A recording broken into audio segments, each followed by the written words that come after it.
Everyone, this is Pawan. Welcome to Economics World. So students, today I will teach you economics subject and in economics I will start from microeconomics. देखिए बेटा, जो micro economics है उसको पढ़ने से पहले हमें ये पता होना चाहिए कि जो सब्जेक्ट है इकोनॉमिक्स वो क्या होता है, क्योंकि जब भी हम कोई सब्जेक्ट पढ़ते हैं सबसे पहला क्वेश्चन अराइज होता है कि भाई ये सब्जेक्ट क्या है, हम इस सब्जेक्ट को क्यों पढ़ रहे हैं, इस सब्जेक्ट को पढ़ने से हमें क्या बेनिफिट होगा। तो देखिए बेटा, इकोनॉमिक्स पढ़ने से हमें ही नहीं पूरी इकोनॉमी को बेनिफिट होता है। क्यों? क्योंकि इकोनॉमिक्स एक ऐसा सब्जेक्ट है जो होल इकोनॉमी के रिसोर्सेज की मैनेजमेंट को सिखाता है। मतलब इकोनॉमिक्स एक ऐसा सब्जेक्ट है जो रिसोर्सेज को किस तरीके से यूज करें कि प्रोड्यूसर को मैक्सिमम प्रॉफिट हो, कंज्यूमर को मैक्सिमम सेटिस्फेक्शन हो और सोसाइटी को मैक्सिमम सोशल वेलफेयर हो। ये सारी चीजें हमें कौन सिखाता है? इकोनॉमिक्स सिखाता है। तो देखिए बेटा, जब हम इस कंसेप्ट को पढ़ेंगे तो हमें क्या देखना है, एक एग्जांपल के थ्रू से समझने की कोशिश करनी है। बाद में फिर मैं इस चीज के ऊपर आऊंगी कि इकोनॉमिक्स की डेफिनेशन क्या है। सो हम स्टार्ट करते हैं एक एग्जांपल के थ्रू। मान लेते हैं कि मेरे पास 10,000 रुपीज है। अब जो मेरे पास 10,000 रुपीज है, इन रुपीज का मैं यूज कैसे करूं, कहाँ करूं? क्यों? क्योंकि जहां हम रह रहे हैं हमारे पास रिसोर्सेज थोड़े हैं। इन शॉर्ट, किसी भी देश में, किसी भी इकोनॉमी में, किसी भी कंट्री में रिसोर्सेज इतने नहीं हैं कि उनको एक तरीके से हम अंधाधुंध यूज करें। हम रिसोर्सेज का यूज इस तरीके से करते हैं कि उनको सस्टेन भी किया जा सके, उनको बचा के भी रखा जा सके। क्योंकि रिसोर्स कैसे होते हैं? स्कार्स होते हैं। और हमारी वांट्स कैसी होती है? अनलिमिटेड होती है। अनलिमिटेड वांट्स को लिमिटेड रिसोर्सेज के साथ मैच करना इकोनॉमिक्स सिखाता है।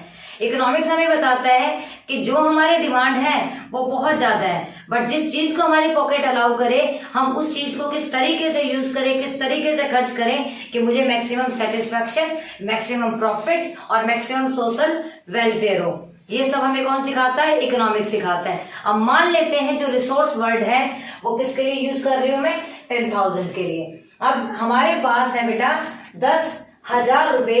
इस 10,000 रुपए को हम किस तरीके से यूज करेंगे ये हमें कौन सिखाएगा? इकोनॉमिक्स सिखाएगा।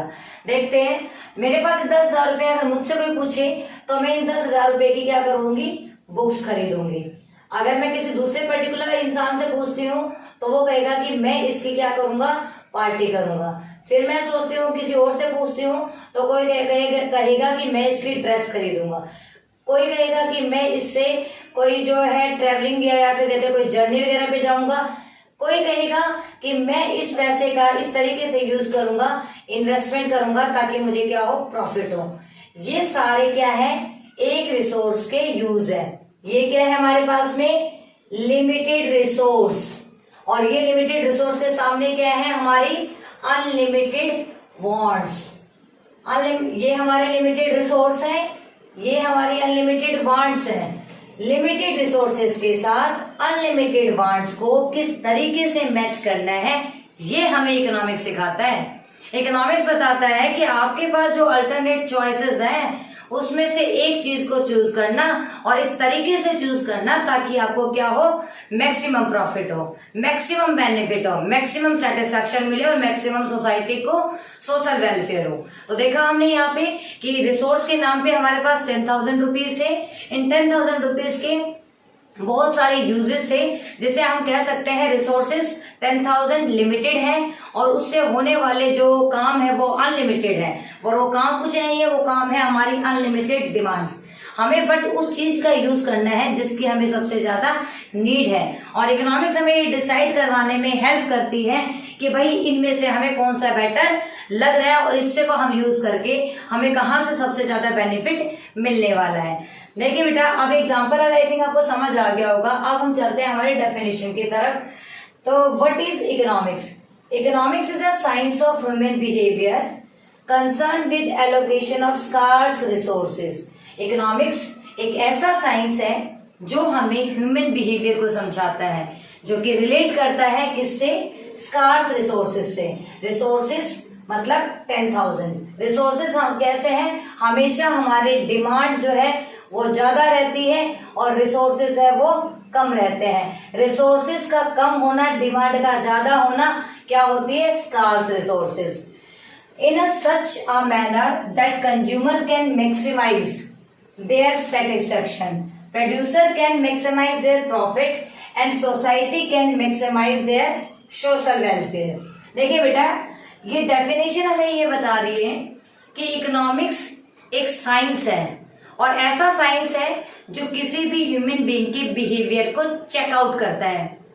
चेकआउट करने का मतलब है ये उस ह्यूमन बिहेवियर को ये बताता है कि बीइंग अ कंज्यूमर आपको मैक्सिमम सेटिस्फेक्शन कहाँ मिलेगा, बीइंग अ प्रोड्यूसर आपको मैक्सिमम बेनिफिट कहाँ मिलेगा, एंड बीइंग अ सोसाइटी आपको सोशल वेलफेयर कहाँ मिलेगा। इन सभी चीजों में एक तरीके से डिसाइड करने में हमें इकोनॉमिक्स हेल्प करता है।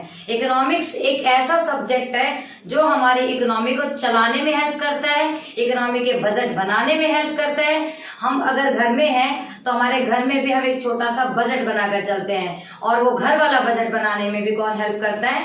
इकोनॉमिक्स हेल्प करता है। अगर मैं कहूँ आपको हमारे पूरे देश को चलाने में हमारे इकोनॉमिक्स जो होते हैं वो सबसे वाइटल रोल प्ले करते हैं, तो ये गलत नहीं होगा। क्योंकि एक टाइम ऐसा था जब हमारे देश में बहुत बड़ी प्रॉब्लम अराइज हो गई थी, जिस टाइम पे मनमोहन सिंह जी जो हमारे बहुत ही सबसे one of the best economics रहे हैं, उन्होंने 1991 की इकोनॉमिक पॉलिसी अप्लाई की थी, जिसके बिहाफ पे हमारे देश ने ग्रोथ की थी। लिबरलाइजेशन, प्राइवेटाइजेशन और ग्लोबलाइजेशन, ये सभी किसने दिए हैं? इकोनॉमिक्स ने। तो इकोनॉमिक्स हमारे देश को कंप्लीट तरीके से ग्रोथ करवाने में हेल्प करता है।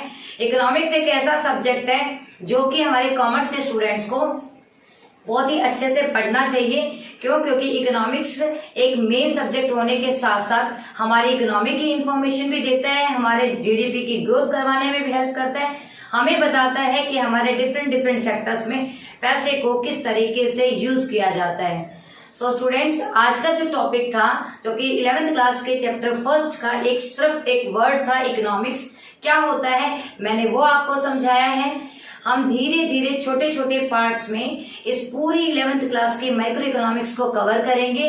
तब तक के लिए thank you so much, bye bye.